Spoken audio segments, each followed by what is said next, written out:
वैर से वैर कभी शांत नहीं होता, प्रेम से ही होता है जीवन का शाश्वत सत्य। भगवान बुद्ध का यह सुविचार, वैर से वैर कभी शांत नहीं होता, प्रेम से ही होता है, केवल एक धार्मिक वाक्य नहीं बल्कि एक गहरी जीवन दृष्टि है जो मनुष्य को शांति और सौहार्द की ओर ले जाती है। आज के समय में जब समाज में तनाव, द्वेष और असहिष्णुता बढ़ रही है, यह वाक्य पहले से कहीं अधिक प्रासंगिक हो गया है। बुद्ध ने यह सिद्धांत उस समय कहा था जब मानव समाज भीतरी और बाहरी संघर्षों से जूझ रहा था। उन्होंने देखा कि लोग प्रतिशोध की भावना में जीते हैं। यदि कोई अपमान करता है तो बदले में अपमान दिया जाता है, कोई क्रोध करता है तो हम भी क्रोधित हो जाते हैं। इसी चक्र में समाज अराजकता और हिंसा की ओर बढ़ता है। लेकिन बुद्ध कहते हैं कि द्वेष को द्वेष से नहीं मिटाया जा सकता, जैसे अंधकार को अंधकार से नहीं मिटाया जा सकता, वैसे ही वैर को भी वैर से नहीं समाप्त किया जा सकता।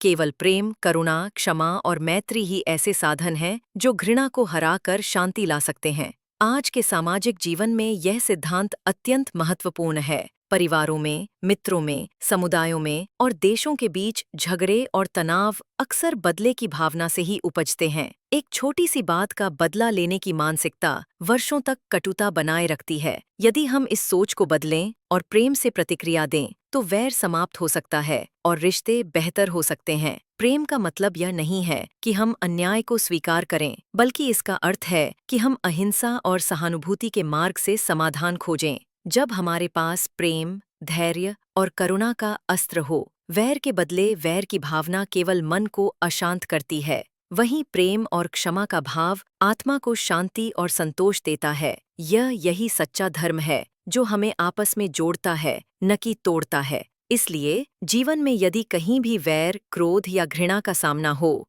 तो हमें यह बुद्ध वाक्य याद रखना चाहिए, वैर से वैर कभी शांत नहीं होता, प्रेम से ही होता है। यही सनातन धर्म है, यही शांति और मानवता का मूल मंत्र है।